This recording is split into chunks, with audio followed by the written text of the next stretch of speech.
Running में shoes का बहुत ज़्यादा फ़ायदा होता है, बहुत ज़्यादा। आप सबको मैंने बताया हुआ है, पर लेकिन अभी जस्ट मैं वर्कआउट करके हटाऊँ और थोड़ा रिलैक्स हूँ, मतलब एक्सरसाइज करके, तो देखते ही मैंने यूट्यूब स्टूडियो खोला, जिसमें मैंने ये देखा कि मेरे बच्चे का एक कमेंट आ रहा है कि शूज़ अंडर 1000 रुपीज़ का। तो सबकी तो 1000 नहीं रहेगी, किसी का बजट 2000 रहेगा, किसी का 3000 रहेगा, किसी का 500 रहेगा, किसी का 600 रहेगा, किसी का 1000 रहेगा। तो सभी के हिसाब से मैं बताने वाला हूँ कि तुम्हें शूज़ लेते वक्त क्या ध्यान रखना है, उसमें क्या होना चाहिए जो शूज़ आप ले सको। ठीक है, सब तो सेम शूज़ पहनेंगे नहीं, जो मैं बताऊंगा कि भाई सब सेम पहनो, सबके हिसाब से बताऊंगा। मैं जो यूज़ करता हूँ ना अभी के टाइम में, जो मैं पहन रहा हूँ फिलहाल, वो बताऊंगा। मेरे पास भी फिलहाल 4-5 जोड़ी है, मतलब 4-5 शूज़ हैं। कोई 1000 के हैं, कोई 2600 के हैं, कोई 4000 के हैं। अब जो मैं पहन रहा हूँ वो 8000 के हैं, ठीक है, नाइक के।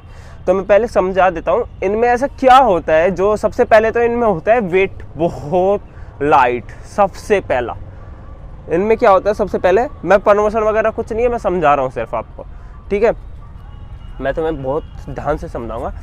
इनमें सबसे पहली चीज़ क्या होती है, बहुत हल्की होती है। ठीक है, मेरे को इसे यूज़ करते हुए करीब 3 महीने हो गए, और आपको शायद लगता भी नहीं होगा कि ये यूज़ करे 3 महीने हो गए। इससे पता लगता है इसकी क्वालिटी। ग्रिप देख लो, कहीं भी नहीं घिसी मेहनत करते हुए भी। ठीक है, शायद 3 महीने से भी ज़्यादा हो गए, मेरे को याद नहीं है। अप्रैल मई में शायद लिया था, मई में लिया था शायद, ध्यान नहीं है मेरे को। दूसरा क्या होता है, कंफर्ट। आपको पैर में पहनते ही उसे फील आता है कि भाई हाँ अच्छा है शूज़, सबसे पहला जो सिस्टम होता है। दूसरा होता है उसकी पंपिंग। ठीक है, ये मुड़ा और ये सीधा हो गया, अब कहीं से टूट तो नहीं रहा या टूट तो नहीं गया, वो भी देखा जाता है कि भाई आप पैर टेको, पैर टिकती, शूज़ मुड़े, सीधा हो जाए। ठीक है, दूसरी चीज़ ये होती है।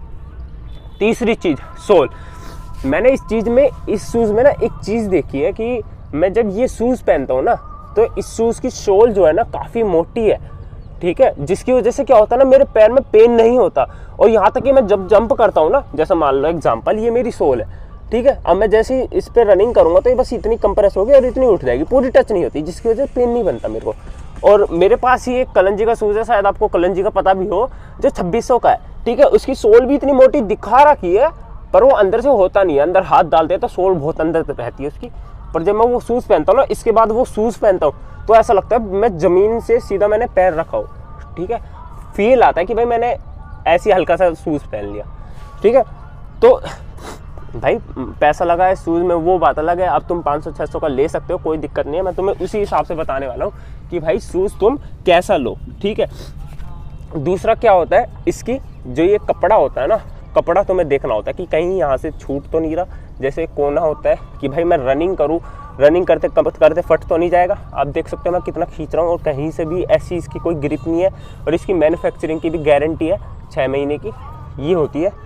ठीक है, दूसरा शूज़ में क्या देखना है, वो नीचे से बिल्कुल प्लेन ना हो, सपाट ना हो, मतलब बिल्कुल सीधा ना हो, उसमें वो आनी चाहिए। देखो, एक तो सबसे पहली बात ये कर्व आनी चाहिए, जो इसमें है। ठीक है, आपको दिख रही होगी। ठीक है, दूसरा ये ऊपर की तरफ से ऐसे मुड़ा हुआ है और नीचे की तरफ से भी थोड़ा सा मुड़ा हुआ है। ठीक है, इससे क्या होता है, मैं रनिंग करता हूँ, अगर मैं हील रनिंग कर रहा हूँ तो इस तरीके से मैं पैर रख सकता हूँ। अगर मैं पूरा पैर टेक रहा हूँ तो मैं इस तरीके से रनिंग कर सकता हूँ, या मैं पंजे पर रनिंग कर रहा हूँ तो इस तरीके से कर सकता हूँ, बहुत आराम से। ठीक है, अब और क्या चीज़ है, और है लेसिस। अगर मैं लेसिस खींचता हूँ तो जो वो है ये वाला एरिया, ये पैर को टाइट तो नहीं कर देगा, इतना टाइट कि दर्द करने लगे, या जो हमारा अंगूठा है, ये वाला एरिया जो अंगूठा आता है, ये फंसता तो नहीं है, वो भी देखना काफ़ी ज़्यादा ज़रूरी है, इसे दबा के। ठीक है, हल्का सा देखो ये कितना आराम से ईजिली दब रहा, बहुत होते हैं ये टाइट रहते हैं। ठीक है, तो ये भी दिक्कत वाली बात है। अब दूसरी चीज़ क्या होती है, हमारे जो ये वाला एरिया होता है ना, इसमें क्या होता है, बहुत शूज़ मैंने देखे हैं उनमें ये कर्व नहीं रहते, बहुत वो सीधे रहते हैं, ऐसे प्लेन, इस तरीके से सपाट, जो कि बेकार होते हैं, या बिल्कुल इस तरीके से रहते हैं सीधे। ठीक है, आपका पैर बिगाड़ सकते हैं। आपको बिल्कुल इस तरीके से जो है अपना शूज़ का शेप दिखाना है। ठीक है, अब दूसरी चीज़ क्या है, हमारी जो हमारे अंदर का जो ये वाला एरिया है ना, जिसमें हम पैर टिकते, जो हमारा पैर टिकेगा, उसमें ध्यान रखना, इधर इस साइड, अंदर की साइड, ये जो कोना है जहाँ फ्लैट फुट की ये प्रॉब्लम हो जाती है, ये उभरी हुई हो। अगर उभरी हुई है तो बहुत अच्छी बात है, इससे पता लगता है कि भाई आपको फ्लैट फुट की प्रॉब्लम नहीं होगी इस शूज़ से, नॉर्मली आप इजीली रनिंग कर सकते हो। ठीक है, ये एक सिंबल है। दूसरी क्या चीज़ है, जो ये कपड़ा होता है ना, ये वाला, ये कपड़ा, ये ना बहुत किसी में ना प्लास्टिक वाला दिया होता है या दिया होता है कपड़े का, पर लेकिन उसमें ये प्लास्टिक का लगा होता है। ठीक है, समझ आ गया होगी आपको। मैं ये नहीं कह रहा कि आप 8,000 वाला जूता ही लो, भाई जूते बहुत है मार्केट में, 500 का भी बहुत अच्छा मिल जाता है, 800 का भी बहुत अच्छा मिल जाता है, पर बस ये हो जाता है फ़र्क कि इन शूज़ से ना थोड़ा सा आपका टाइम डिक्रीज़ हो जाता है। ठीक है, अगर आपका बजट अच्छा है तो आप ठीक ठाक 4-5 हज़ार का नाइक का शूज़ ले सकते हो, वरना नहीं है तो कोई दिक्कत नहीं है। ऑफ़र चलते रहते हैं ना, जब लेना। मैंने तो ये जब ऑफ़र नहीं चल रहा था जब ले लिया था, उस टाइम थे पैसे, क्योंकि बाद में खर्च हो जाते थे तो इसलिए यूज़ कर लिया था। जब ऑफ़र चलते रहते हैं ना तो इनका डिस्काउंट बहुत ज़्यादा था, कभी 50%, कभी 40%, तो बहुत ज़्यादा गिर जाता है, 5-4 हज़ार तक आ जाता है। ठीक है, तो और हाँ, जब ये पुराने शूज़ हो जाते हैं ना तो अब के टाइम में मेरे ख्याल से 5-6 हज़ार का बिक रहा होगा। ठीक है, जब ये नाइक और एडिडास के पुराने हो जाते हैं ना थोड़े शूज़, तो इनकी जो प्राइस है वो बहुत डिक्रीज़ हो जाती है। ठीक है भाई, ब्रांड है, इनकी होगी अपनी अपनी सिस्टम। भाई जब मैंने लिया था जब तो ये 8,000 का था। ठीक है, तो इस वीडियो में इतना ही। शूज़ के बारे में मैंने अच्छे से तुम्हें समझा दिया कैसे लेना चाहिए। कंफर्ट का ध्यान रखना, बस तुम्हें कंफर्ट होना चाहिए पैर डालते। और ये जो कपड़ा होता है ना, ये कपड़े में या नेट में होना चाहिए, अंदर कपड़ा ज़रूर होना चाहिए नेट के साथ। इसके अंदर ना 3 कपड़े हैं, 3।